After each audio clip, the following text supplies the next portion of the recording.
رب العالمين والعاقبة للمتقين والصلاة والسلام على سيد الأنبياء والمرسلين وعلى آله وأصحابه أجمعين أما بعد فقد قال الله تعالى عز وجل في شأن حبيبه ومحبوبه آمرا ومخبرا إن الله وملائكته يصلون على النبي يا أيها الذين آمنوا صلوا عليه وسلموا تسليما صلى الله على سيدنا محمد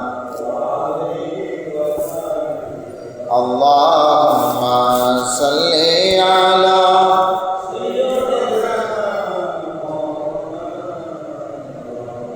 وعلى آل سيدنا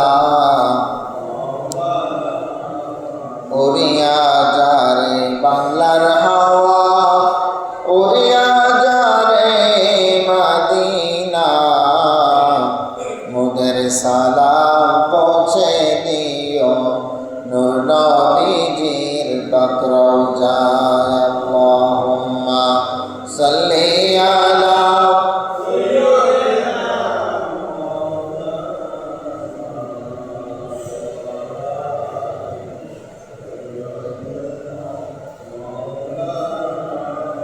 আরশের নিচে সেজদায় পড়ে কাঁদে নবী যারে যার মাফ করে দাও হে আল্লাহ উম্মত আমার গুনাহগার আল্লাহুম্মা সাল্লি আলা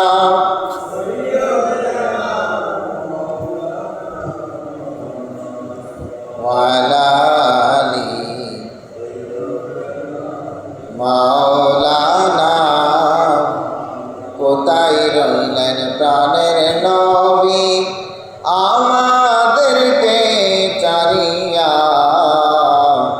আপনার গুনাহগার উম্মত কাঁদে নবী নবী বলিয়া আল্লাহুম্মা সাল্লি আলা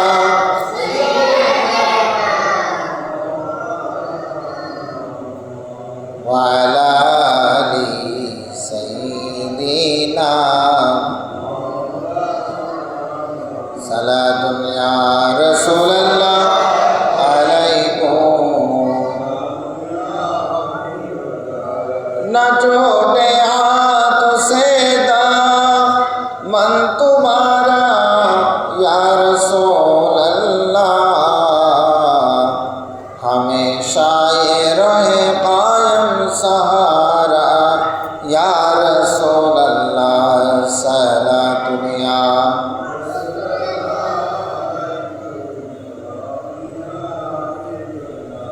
یہاں تک جگ بکر لو روضہ اطہر نگاہ میں جہاں چاہو وہیں کر لو نظارہ یا رسول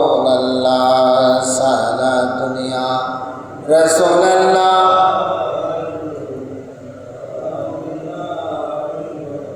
خبر لو یا رسول اللہ خبر لو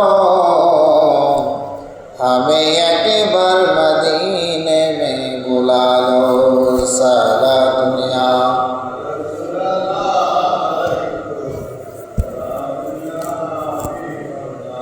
بسم اللہ الرحمن الرحیم ضرب الله مثلا كلمة طيبة شجرة كشجرة طيبة أصلها ثابت وفرعها في السماء صدق الله المولى العظيم وصدق رسوله النبي الحبيب الكريم ونحن على ذلك لمن الشاهدين والشاكرين رب وسلم وبارك عليه উত্তরহারি শহর চৌধুরীপাড়া জামে মসজিদে জুমার নামাজে সমবেত সম্মানিত দিনদার পরহেজগার মুসল্লি কিরাম, পর্দার আড়ালের মুস্তরাত রহমানি ও রাহমাতুল্লাহ তাআলা, আসসালামু আলাইকুম ওয়া রাহমাতুল্লাহি ওয়া বারাকাতুহু।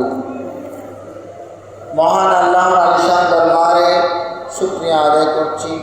রব্বুল ইজ্জত আহকামুল হাকিমিন পবিত্র সফর মাসের দ্বিতীয় জুমায় আল্লাহর সর্বশ্রেষ্ঠগণ মসজিদে আসার বসার তৌফিক দান করেছেন।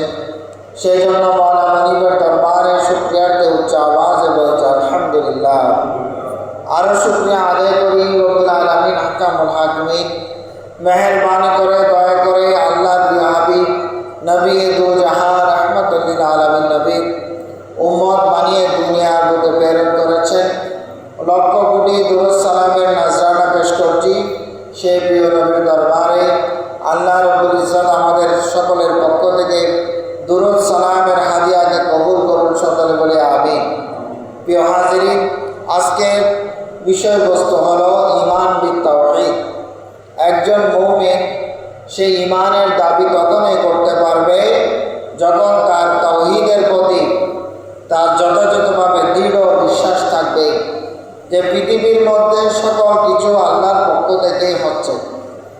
আল্লাহ রাব্বুল ইজ্জত একজনই আছেন, তিনি একজনেই আমাদেরকে রিজিক দিচ্ছেন। এই সবগুলো হলো ঈমান বিত তাওহীদের অন্তর্ভুক্ত। ঈমান বিত তাওহীদ মানে হলো তাওহীদের প্রতি ঈমান। তাওহীদ এটি আরবি শব্দ, যার অর্থ হলো একত্ববাদ। আমরা সব ক্ষেত্রে আল্লাহ রাব্বুল ইজ্জতকে এক জানি। এই জন্য কালিমায়ে তয়্যিবার মধ্যে আমরা প্রথমে বলি লা ইলাহা ইল্লাল্লাহ, অর্থাৎ আল্লাহ ছাড়া কোনো ইলাহ নেই, একমাত্র হক যিনি আল্লাহ আছেন। পৃথিবীর মধ্যে আল্লাহ রাব্বুল ইজ্জতের সাথে যারা মুশরিকবাদী আছে তারা আল্লাহর সাথে শরীক করে, এই জন্য তারা একত্ববাদ থেকে সরে গেল, তারা ঈমান বিত তাওহীদের মধ্য থেকে সরে গিয়েছে, তারা মুশরিক হয়ে গিয়েছে। কিন্তু আমরা ঈমান বিত তাওহীদকে যথাযথভাবে জানি বিধায় আমরা মুমিন। যতক্ষণ পর্যন্ত আমাদের অন্তরে আল্লাহ একজনই আছেন, সর্বক্ষেত্রে আল্লাহ রাব্বুল ইজ্জতে আমাদের রব, এই ধরনের বিশ্বাস দৃঢ়ভাবে আমরা রাখব, তখন আমরা পরিপূর্ণ মুমিনের একটা স্তরের মধ্যে পৌঁছে যাব। জুড়ে বলুন না সুবহানাল্লাহ। প্রিয় হাজিরিন, পবিত্র কুরআন মাজিদে আল্লাহ রাব্বুল ইজ্জত ঘোষণা দিচ্ছেন, বিসমিল্লাহির রহমানির রহিম, দরাবাল্লাহু মাসালান কালিমাতান তাইয়্যিবাতান শাজারাতান কাশাজারাতিন তাইয়্যিবাতিন আসলুহা সাবিতুন ওয়া ফারউহা ফিস সামা। আল্লাহ রাব্বুল আলামিন বলেন, কালিমা তয়্যিবার দৃষ্টান্ত হলো, কালিমা তয়্যিবা এমন একটি গাছ যার শাখা প্রশাখা অত্যন্ত মজবুত, যার শিকড়গুলো হলো অত্যন্ত মজবুত এবং তার শাখা প্রশাখাগুলো আসমান জমিনের মধ্যে ছড়িয়ে আছে। জুড়ে জুড়ে বলুন না সুবহানাল্লাহ। কালিমায়ে তয়্যিবা লা ইলাহা ইল্লাল্লাহ প্রথম অংশের আল্লাহ রাব্বুল ইজ্জত দৃষ্টান্ত দিতে গিয়ে বলেন, কালিমা তয়্যিবা এমন একটি কালিমা যার দৃষ্টান্ত হলো তার শিকড় অত্যন্ত মজবুত দৃঢ় এবং যার শাখা প্রশাখাগুলো আসমান জমিনের মধ্যে ছড়িয়ে আছে। জুড়ে বলুন না সুবহানাল্লাহ। আল্লাহ রাব্বুল ইজ্জত আবার বলেন, তুতি উকালাহা কুল্লা হিনিন বিইذনি রাব্বিহা ওয়া ইয়াদরিবুল্লাহুল আমসালা লিন-নাস লাআল্লাহুম ইয়াতাযাক্কারুন। আল্লাহ রাব্বুল আলামিন বলেন যে তোমরা যা কিছু গ্রহণ করো, যা কিছু পাও, তোমাদের হায়াত, মত, রিজিক, দৌলত সব কিছু আল্লাহর পক্ষ থেকে। আল্লাহ রাব্বুল আলামিন তার দৃষ্টান্ত দিচ্ছেন যাতে করে মানুষরা তা স্মরণ করতে পারে। জুড়ে জুড়ে বলুন না সুবহানাল্লাহ। আমাদের শ্বাস প্রশ্বাস, আমরা যে অক্সিজেন গ্রহণ করছি, আমরা যে কার্বন ডাইঅক্সাইড নিজের মধ্য থেকে ছেড়ে দিচ্ছি, মানুষের সমস্ত শ্বাস প্রশ্বাসে আসমান জমিনে নুলোকে বুলোকে আল্লাহ রাব্বুল ইজ্জতের নিদর্শন স্বরূপ রয়েছে, যাতে করে মানুষ স্মরণ করে। উচ্চ আওয়াজে বলুন না সুবহানাল্লাহ। প্রিয় হাজিরিন, যারা এই কালিমার উপরে নিজের জীবনটাকে পরিচালনা করবে, যারা এই কালিমার উপরে বিশ্বাস থেকে কবরে চলে যাবে, তাদের দৃষ্টান্ত হলো ইউসাব্বিতুল্লাহুল্লাযীনা আমানু বিল কওলি সাবিত ফিল হায়াতিদ দুনিয়া ওয়া ফিল আখিরাহ। যারা নিজের অন্তরে আল্লাহ ছাড়া, আমাদের রব আল্লাহ, আমাদের রিজিক দেয় আল্লাহ, আমাদের হায়াত মৃত্যু সব কিছু আল্লাহর হাতে, এই আল্লাহর ভয়টা যাদের অন্তরে চলে এসেছে, আল্লাহ রাব্বুল ইজ্জত বলে যখন বান্দা কবরের মধ্যে চলে যাবে, সে যেই দেশেরই লোক হোক না কেন, ফেরেশতারা তাকে একটা ভাষায় প্রশ্ন করবে, সেটা হলো আরবি ভাষা। জোরে বলুন না সুবহানাল্লাহ। মান রব্বুকা, এটা কোন ভাষা? এটা কি বাংলা ভাষা না আরবি ভাষা? আরবি ভাষা। কবরের প্রশ্ন, ফেরেশতা জিজ্ঞাসা করবে আরবিতে, তোমার রবকে? মান রব্বুকা, এটা কি আরবি না বাংলা? বাংলা। এটা হিন্দিও নয়, ফার্সিও নয়, কোনো চাইনিজ ভাষা নয়। যেই কবরে যাক না কেন, কাফের যাক, মুসলমান যাক, মুমিন যাক, সবাই থেকে একই প্রশ্ন, মান রব্বুকা। জোরে বলুন না সুবহানাল্লাহ। তো আল্লাহ বলছে, বান্দা যখন অন্তরের মধ্যে এক আল্লাহকে জানবে, আল্লাহ ছাড়া কোনো ইলাহ নাই, এটা তার অন্তর যখন স্থাপন হবে, তখন সে যদি কারোর সাথে শরীক না হয়, আমার রব্বুল ইজ্জত তার মুখ দিয়ে আরবিতে বের করে দেব, রব্বি আল্লাহ। জোরে বলুন না সুবহানাল্লাহ। তার ঈমানের দৃঢ়তা থাকার কারণে দুনিয়াতেও আল্লাহর পক্ষ থেকে তার রিজিক আসবে, সম্মান আসবে, ধন দৌলত আসবে।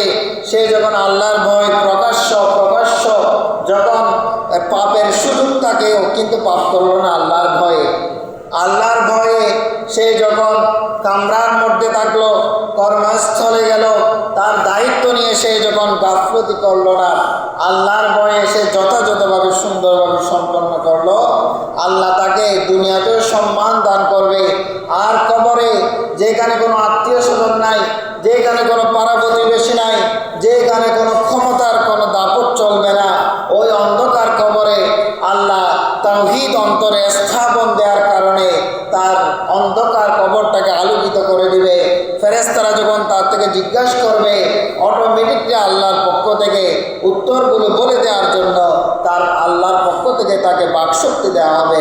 উচ্চ আওয়াজে বলুন না সুবহানাল্লাহ। প্রিয় হাজিরিন, এই তাওহীদ একত্ববাদ হলো চার প্রকার। কয় প্রকার? চার প্রকার।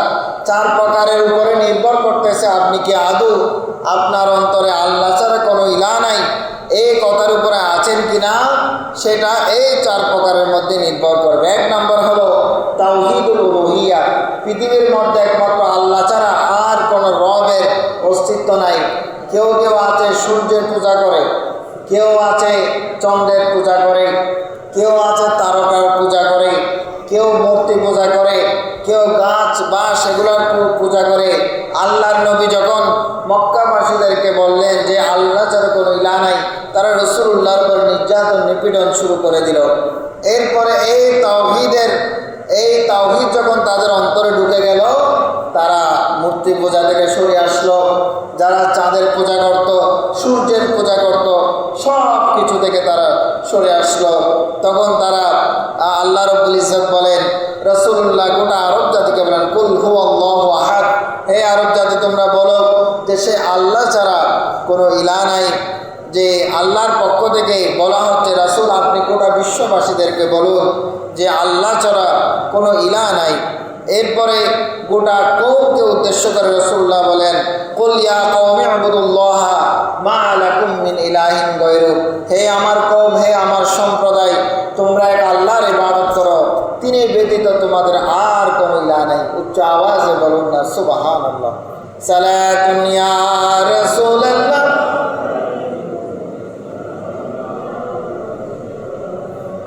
এক নম্বর হলো তাওহীদুল উলুহিয়া, দুই নম্বর হলো তাওহীদুর রুবুবিয়্যাহ। আমাদের লালন পালন কর্তাকে একমাত্র আল্লাহ, আমাদেরকে খাওয়ান পড়ান সব কিছু আল্লাহর পক্ষ থেকে। পবিত্র কোরআনে আল্লাহ রাব্বুল ইজ্জত তাওহীদুর রুবুবিয়্যাহর ব্যাপারে ঘোষণা দিচ্ছেন, কুল মান ইয়ারযুকুকুম মিনাস সামাই ওয়াল আরদি আম আম্মান ইয়ামলিকুস সামআ ওয়াল আবসার। আল্লাহ রাব্বুল ইজ্জত বলেন যে হে আমার প্রিয়তম নবী, আপনি বিশ্ববাসীদেরকে বলুন, কুল মান ইয়ারযুকুকুম মিনাস সামাই ওয়াল আরদ, আসমান জমিনের মধ্যে কে তোমাদেরকে রিজিক দেয়? একমাত্র আল্লাহই দেয়। যে আম্মা ইয়ামলিকুস সামআ ওয়াল আবসার, যিনি তোমাদের সকল কিছু শ্রবণ করেন, সকল কিছু তোমাদেরকে দেখেন, সব কিছু তোমাদেরকে দেখেন, সেই মালিকের পক্ষ থেকেই আসমান জমিনের মধ্যে তোমাদেরকে রিজিক দেওয়া হয়। উচ্চ আওয়াজে বলুন না সুবহানাল্লাহ। আমরা যখন খাবো, খাওয়ার পরে জুটা আছে না, আমরা যখন খেয়ে মাছ খাই নাকি মাছের কাঁটা খাই? কোনটা খাই? মাছ খাই, কাঁটাটা কি করি? অবশিষ্ট রেখে দেয়, ঠিক না? এরপরে বিভিন্ন খাবার খেয়ে যে উচ্ছিষ্ট যেগুলো থাকে ওগুলো আমরা কোথায় ফেলি? ডাস্টবিনে ফেলে দিই।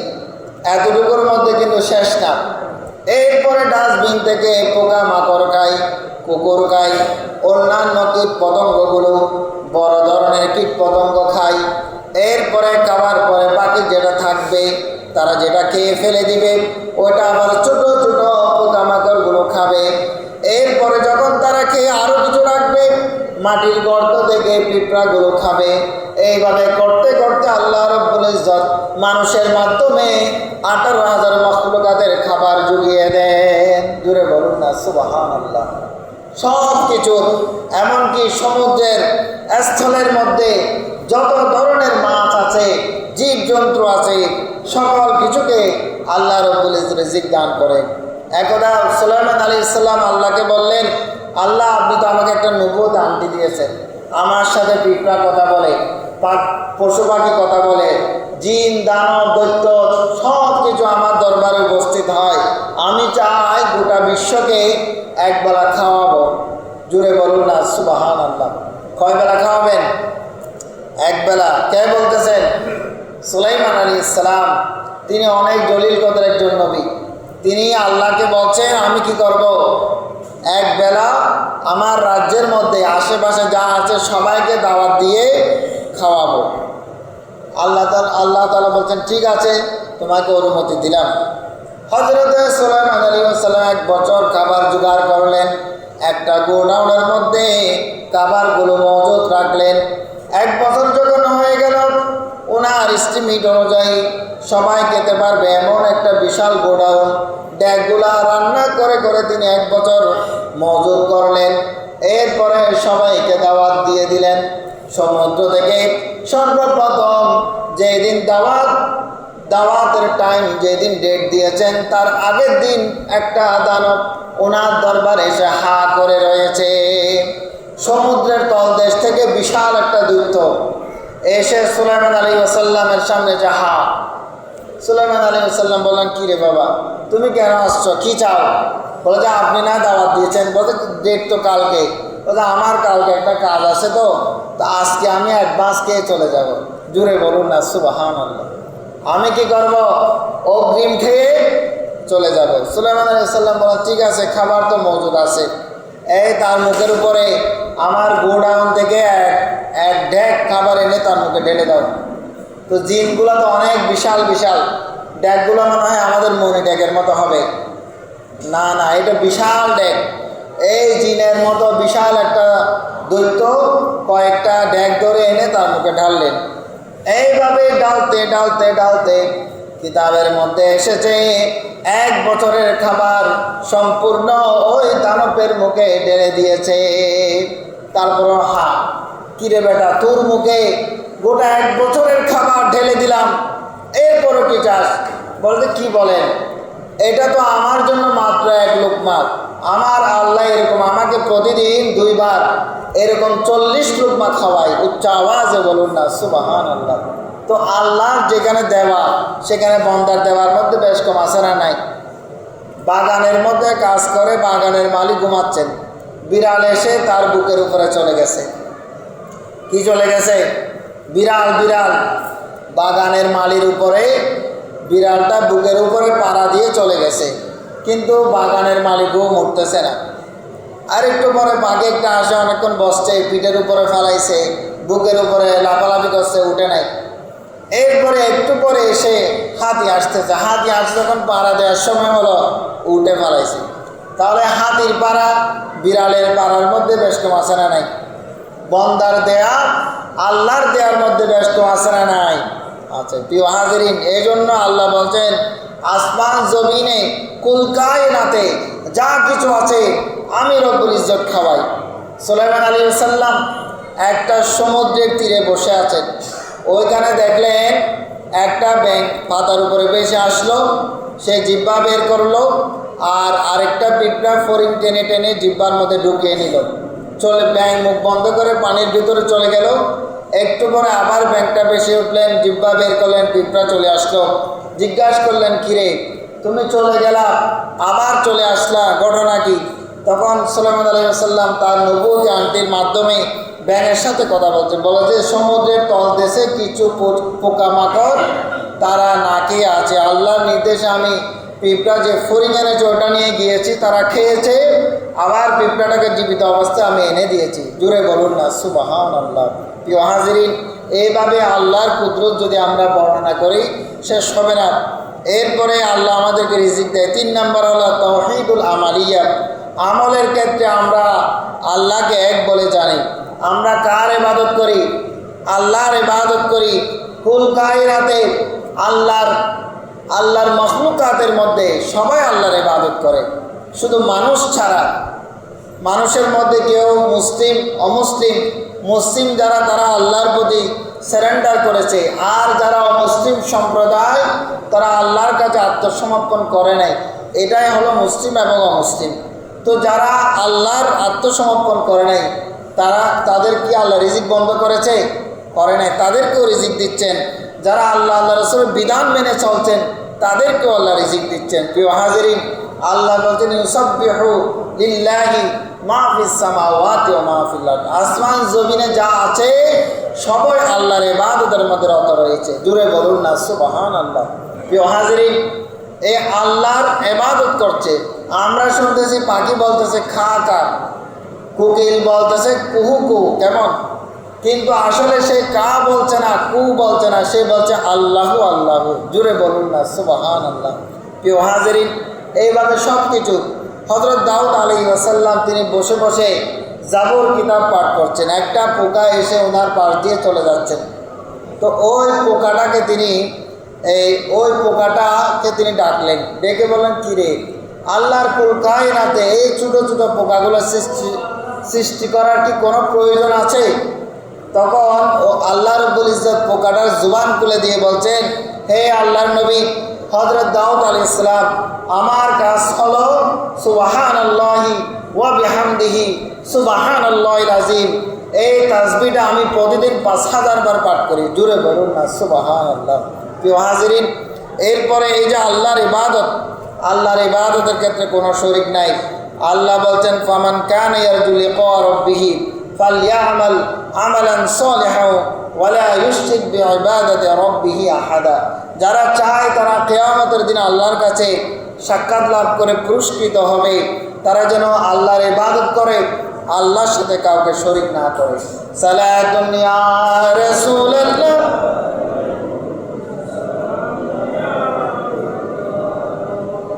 এরপরে 4 নম্বর হলো ঈমান, তাওহীদ ঈমান, আসমা ওয়াস সিফাত।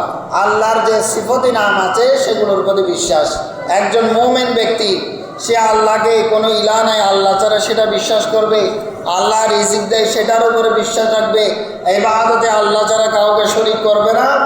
এরপরে আল্লাহর যত গুণবাচক নাম আছে সেগুলো